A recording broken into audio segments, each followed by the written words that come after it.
তো বন্ধুরা এখানে দেখুন আপনারা মিটারে লাইন অন আছে, তাও কিন্তু এখানে হর্ন ইন্ডিকেটার কিছু চলছে না, কিন্তু আবার হেডলাইট জ্বলছে। লাইটটা দেখা, হর্ন ইন্ডিকেটার কিছু চলছে না। তো বন্ধুরা এটা আপনারা নিজেরা কীভাবেই সমস্যার সমাধান করতে পারবেন আমি আপনাদের দেখিয়ে দিচ্ছি। এখানে লাইট জ্বলছে, লাইটের এখানে স্ক্রু থাকে, স্ক্রুগুলো প্রথমে খুলে নিচ্ছি।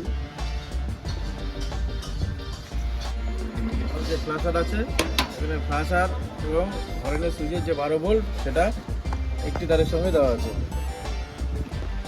এখানে আমাদের ফ্ল্যাশার যেহেতু অন হচ্ছে না, সেহেতু আমাদের দেখতে হবে এখানে 12 ভোল্টের তার লাইন পাচ্ছে না। তো প্রথমে আমরা এখান থেকে ওয়ারিং থেকে 12 ভোল্টের তার দেখে নেব। ওয়ারিংয়ে 12 ভোল্টের তার কোনটা হয়, যেটা ডিসির মানে 12 ভোল্টের মাঝখানের তার থাকে সেটি হয় 12 ভোল্টের তার। সেই যে কালার থাকবে সেটি এখানে যুক্ত করতে হবে। দেখতে পাচ্ছি এখানে এই 12 ভোল্টের লাইনটি এখান থেকে খুলে গেছে, এই যে তার, এটাকে আমরা ভালো করে টেপ পেঁচিয়ে 12 ভোল্টের সঙ্গে কানেকশন করে দেবেন।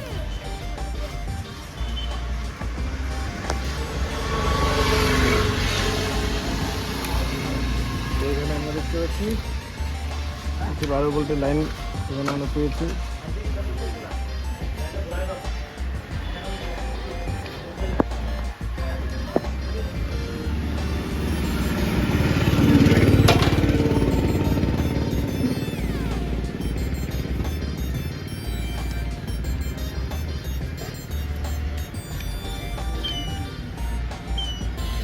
তো এখান থেকে আমরা এটি কালেকশন করে দিলাম। এখন ধরুন আপনার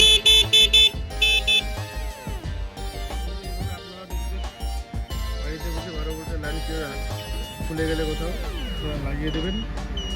আপনাদেরও লাইট হরেন যদি 12 ভোল্টের তার খুলে থাকে বা মাইনাস তার খুলে থাকে, তো আপনারা নিজেরাই এই কাজটি সেরে ফেলতে পারবেন। এর জন্য আপনাদের কোনো দোকানে গিয়ে সময় বা অর্থ নষ্ট করার কোনো প্রয়োজন নেই। ধন্যবাদ বন্ধুরা, ভিডিওটি ভালো লাগলে শেয়ার করবেন, চ্যানেলটিকে সাবস্ক্রাইব করে পাশে থাকবেন।